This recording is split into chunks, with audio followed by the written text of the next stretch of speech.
anos. E ele dava o exemplo de dois pastores, pensando exatamente assim. Quando aconteceu uma grande guerra na época deles, eles pensaram, por que Deus está nos disciplinando? Que pecado nós temos cometido contra Deus? Né? E não precise ir muito longe para ver que o mundo evangélico de hoje, ele despreza muitos dos mandamentos de Deus, né? Inclusive a guarda do domingo, que é um mandamento esquecido. Quem é que guarda o domingo hoje no mundo evangélico? Pouquíssimos. A geração dos nossos pais e dos nossos avós davam muito valor a você no domingo não fazer nada, devotar-se às coisas de Deus. A geração atual esqueceu isso. O que é guardar o domingo, reverendo? É você focar manhã, tarde e noite em exercícios devocionais. É você focar o seu dia nas coisas do Senhor. É você participar das atividades da igreja todas. É você não trabalhar nesse dia. É você nem pensar, é você descansar sua mente, não pensar em questões de trabalho, é descansar a tua mente. Então, você se devota ao Senhor o dia inteiro, você pratica obras de misericórdia, que é visitar pessoas doentes e questões assim, ajudar pessoas. E é também o descanso, né? Então, devoção, descanso do corpo e obras de misericórdia. Eu creio que a geração evangélica atual tem desconsiderado isso. Conheço alguns crentes que frequentam estádio de futebol. Em pleno domingo. Não deveria. Nós temos 6 dias para fazer as obras seculares, né? Deus, na criação, santificou o 7º dia.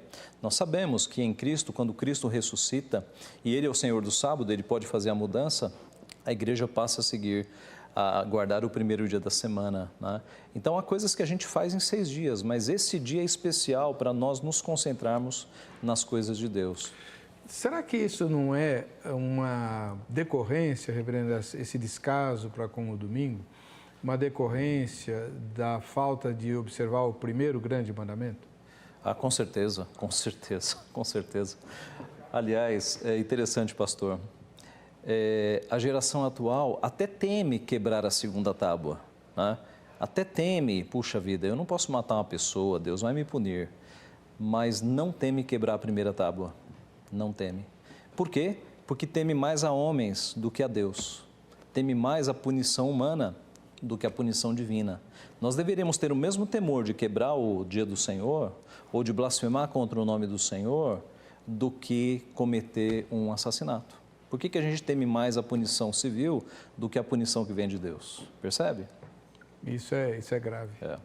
E aí a pandemia é um momento de recolhimento em que você pode... Que lugar tem Deus na sua vida, né? Eu acho que Deus, Ele está pesando a sua mão sobre as nações. Muitas vezes, principalmente nós mais históricos, né? Não tão pentecostalizados, somos acusados de sermos meio lenientes, e a gente olha para o pentecostalismo como um bando de radicais, mas Deus tem os seus radicalismos. Sim. Quando Jesus diz, amarás, pois, citando a lei, né? Amarás, pois, o Senhor teu Deus com todo o teu coração, com todas as suas forças, com todo o teu entendimento, isso não é radicalismo? É radical, é radical.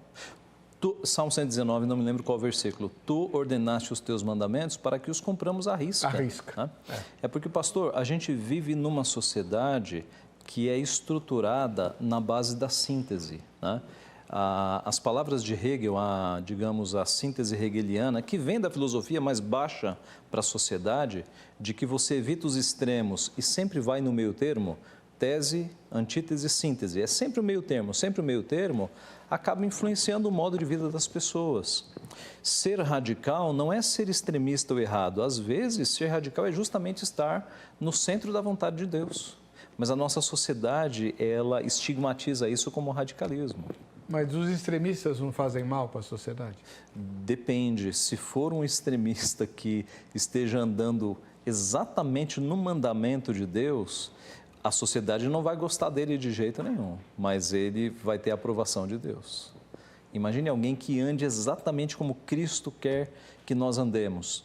A sociedade vai chamá-lo de fanático, né? Mas Deus vai olhar dos céus com aprovação. Nós estamos vivendo tempos de grande polarização.